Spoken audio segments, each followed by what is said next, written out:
Opus Suite is one of the key areas within model-based product support, specifically the Navy's Common Readiness model, that will provide the Navy with the ability to understand and optimize performance at cost. Specifically within Opus Suite, there are some functionalities that are critical to the success of the Navy Common Readiness model. We have a few of those listed here. These include areas that we'll also go over in the actual software demo: modeling and simulating the impact of various programmatic decisions, including design, performance, cost, and overall risk. Identifying cost drivers and those drivers that are impacting performance and system availability. Allowing contracting officers to set and evaluate requirements in performance-based logistics support contracts. Understanding fleet level risk management, again with a focus on cost and performance or a combination of both. Consequence and sensitivity analysis, that is providing fleet level decision support to understand the consequences associated with any decision that may be undertaken in the fleet. Of course, with Opus Suite, we can also optimize our logistics support organization, simulate our ability to handle peak scenarios, operational profiles, deployments, endurance modes, etc. Understand how we're leveraging those technical systems and their associated support resources, including manpower, support and test equipment, and of course spare parts. We can also identify those bottlenecks and weak links in our support organization so that we're not optimizing the wrong thing. That is, if we don't have enough people to do the work, there's no benefit to adding more spare parts. We can also dimension not just spare parts, but our resources, facilities, personnel, support equipment, things like that. As we'll go through in the software demo, we can also conduct a full level or a more detailed location of repair analysis, and then do all of our spare parts optimization. And fairly unique to Opus is the ability to include redundancy and those RBDs and any changes over time in our optimization scenarios. This all culminates with a full LCC analysis to understand those budget and cost drivers in our results. As we'll see as we go through the demo, Opus Suite consists of 3 different integrated tools: Opus 10 for optimization, Simlox for performance simulation, and Catlock to do all of our LCC analysis. When we think about Opus 10, some of the things we'll go through in the demo is understanding how we dimension an effective spare parts scenario, understand where we are today and what we need to do to improve, and give us that ability to understand how various courses of action impact cost and readiness. Simlox provides a more detailed, discrete event simulation tool to understand mission capability and how different changes in our availability, in our support solution, are going to impact our various operational scenarios. Simlox provides that superior insight into tactical and strategic mission capability, really focused on how the fleet will perform given decisions that are made strategically. And then all this is brought together to do all of our budgeting and forecasting. As we go into the actual software here, just a few things to kind of describe. I know a lot of people in the Navy have seen Opus in the past, but just as a quick review, we have the table structure here. This is where all of the data is either entered or imported.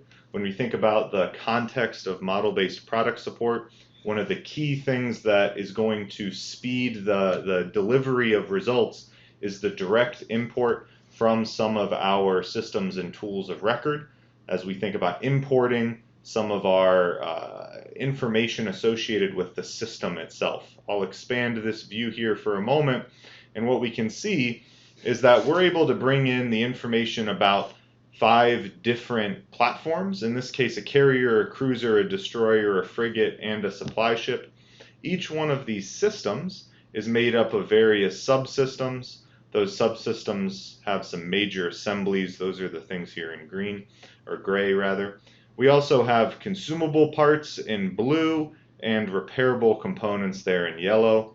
Some of our components have some sub-items as well, and those are noted there by their relative levels of indenture. As we can see in this particular case, we have 101, 1011, 1011, and then the description there. So in this case, we're just looking at the various LCNs associated with these parts. Each one of these parts, of course, needs to have a cost and a failure rate. We're going to get that directly, in the case of the failure rate, from wind chill risk and reliability, or from the fracas system, or from somebody's good prediction, or some of the legacy systems that exist in the Navy.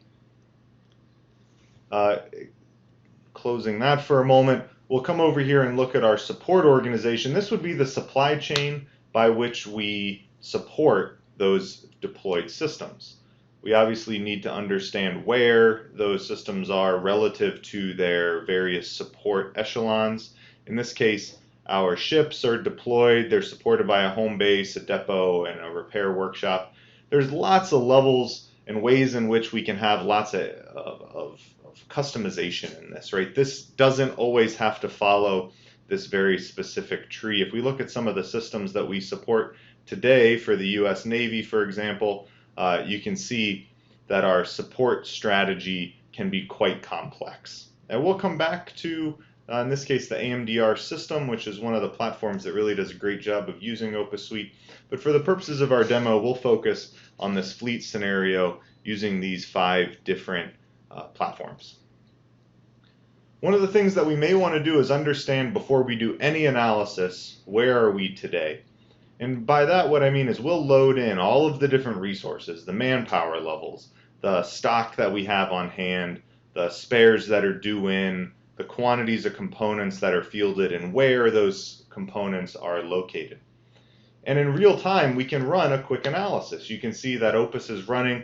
It only takes a few seconds to produce an analysis that has a single point that says, for a desired level of cost per year, in this case this is in dollars K, so $1.6 billion, we can expect to see a fleet-wide average availability of about 76%. When we look across all of our systems, you can see that there is a pretty wide array of fielded capability. Some of our systems are going to perform quite well above 90%, and others are going to be quite low. We're able to zoom in on this and see some of the specificity around each one of these systems and subsystems. If I hover over each dot, you'll gain a lot of insight and information about not just availability, but the average length of downtime events, the number of systems that are not operationally ready at any moment in time, the mean waiting time to be returned back into service, etc. This just helps us understand, well, where are we today as a starting point? Now, there may be some things that we can do to impact our overall capability here. So we can open up the same model, but instead of looking at, this original allocation, we may want to understand, well, what happens if we optimize?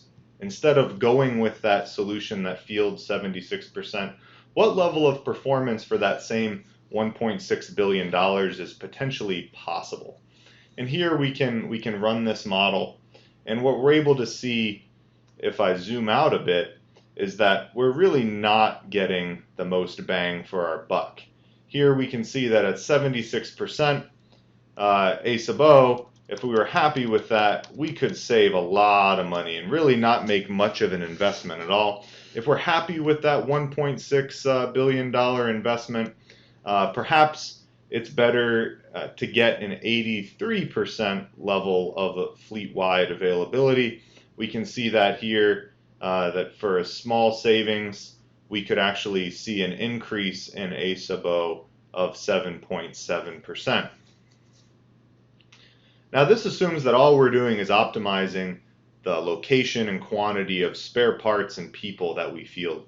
This doesn't assume any continuing system improvements like fielding a more reliable part, nor does it assume exercising our level or location of repair analysis that's going to help us understand if there's a better maintenance concept for our various components. Right? And so there may be a few scenarios that we might want to consider. We can run an analysis very quickly here just to understand how each of our components perform. Here we're looking at the relative failure rates of our parts versus the component price. And we can see that there are a few components that really stick out. Here we have this pump. It's $2,300, so nowhere near the most expensive component.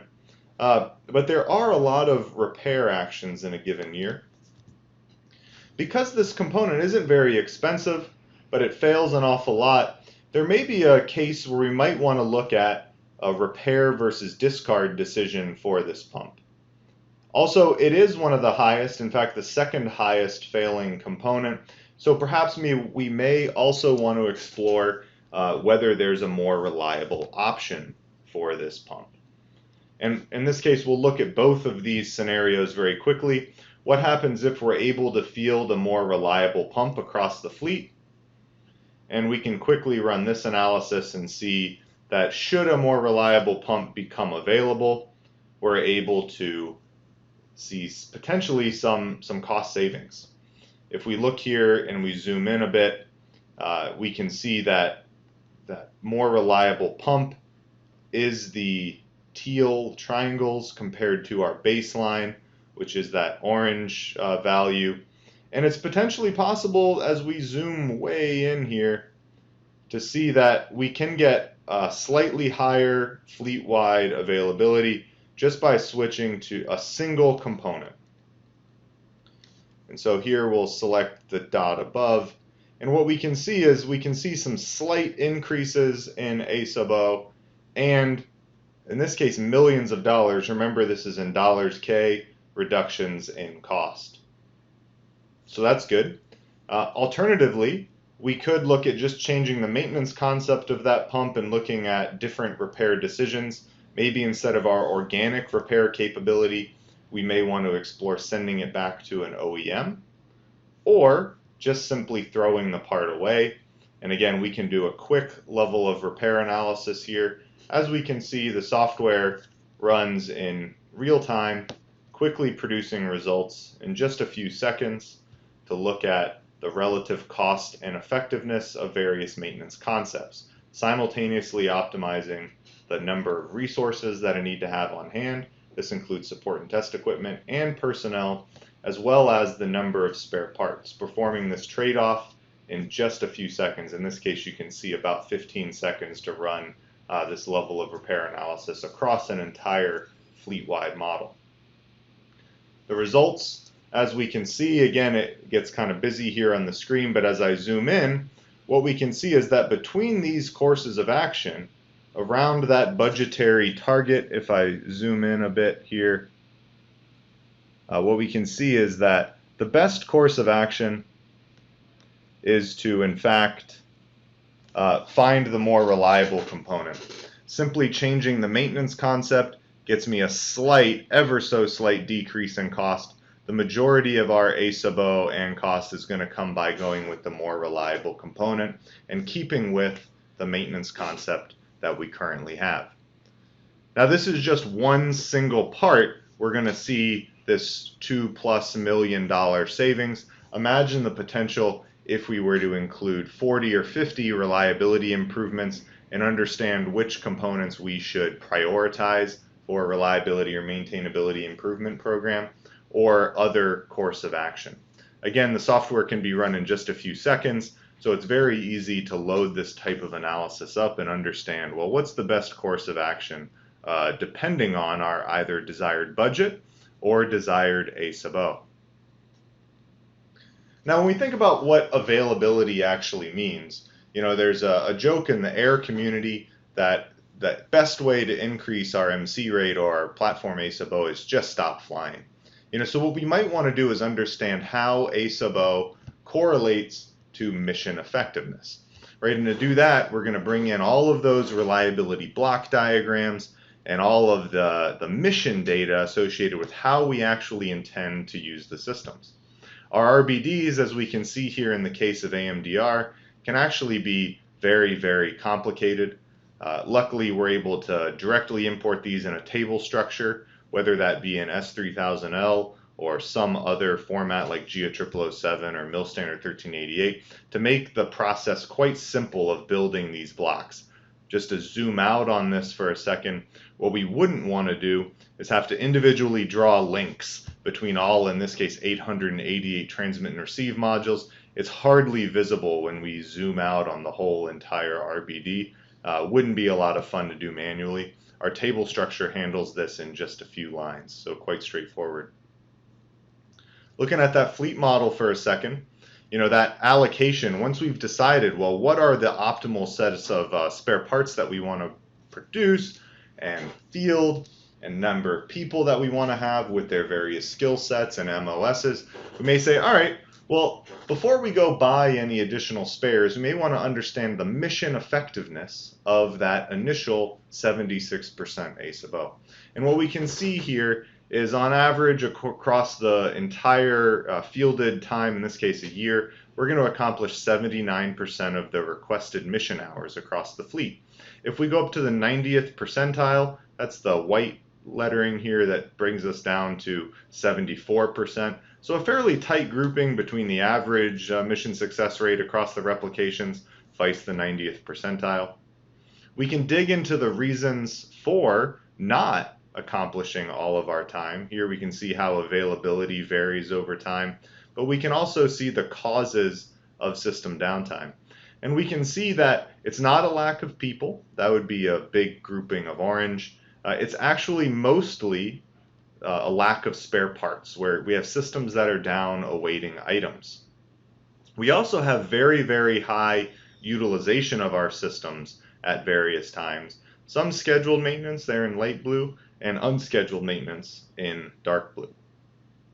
So it looks like optimizing spare parts is actually a pretty good way to go.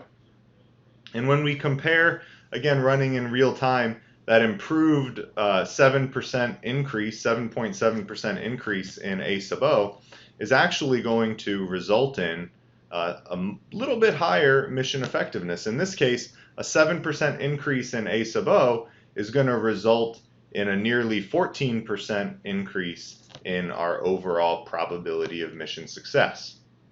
We're going to get almost to a 94% mission success, and a fairly tight grouping here. At the 90th percentile, we're going to accomplish 91% of the requested mission time. Now again, this is against a design reference mission that we can see here by going to our profile and looking across the strike group. We can see how we intend to use our systems. At times we'll have 8 platforms fielded over the course of a year. Now this is going to change. And so in addition to digging into the causes of failure and understanding the bottlenecks, we can't necessarily go buy a whole new spares package every time our deployment scenario changes.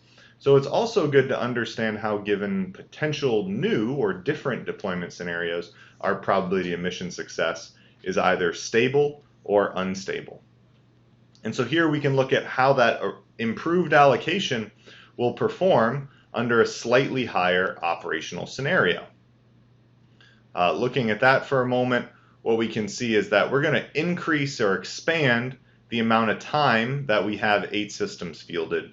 And here we can run this simulation very quickly. It just takes a few moments on a multi-core processor. We can see that in this strained scenario, that's the case all the way here on the right, our probability of mission success is only going to drop slightly to a 93.55%. So we're pretty happy with this, and probably gives us some confidence that the solution that we're fielding is going to result in a high probability of mission success across an array of operational scenarios. We can also dig into, well, okay, given that it's not perfect, we still have some awaiting for parts, we still have some scheduled maintenance occurring. What are the things that are bringing down our system? We can look at the item results, and we can see that that pump is still in fact a driver, so still a good candidate for reliability improvement. We also have 2 other components. That primary cause of demand is for scheduled maintenance, so maybe an opportunity to look at RCM or condition-based maintenance programs, or start pulling sensor data to leverage some of our AI functionality to predict demands. And then some other cats and dogs down here as well. And this is a great way to help hold our OEMs accountable to make sure that they're not bringing forward ideas for reliability improvements that are down here in the tail, right? Things that aren't driving downtime, aren't causing systems to be down.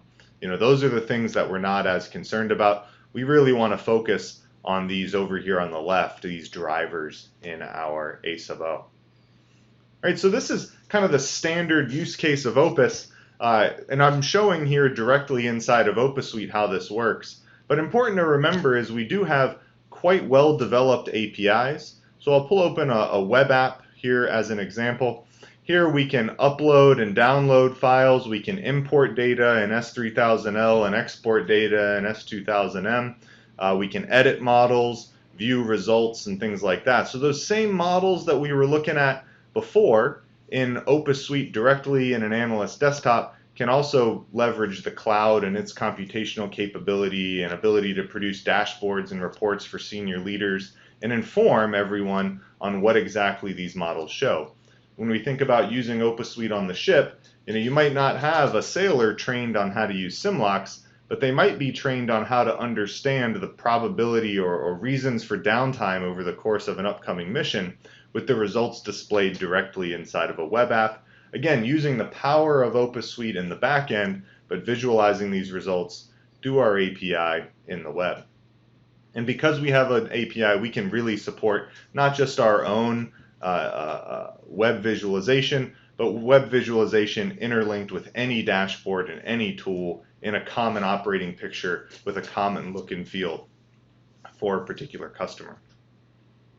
So just to summarize, Opus Suite's providing a full range of capabilities as the Navy Common Readiness model, allowing you to understand the impact of cost and performance and how different courses of action can change both your availability, your probability of mission success, and your overall program cost objectives.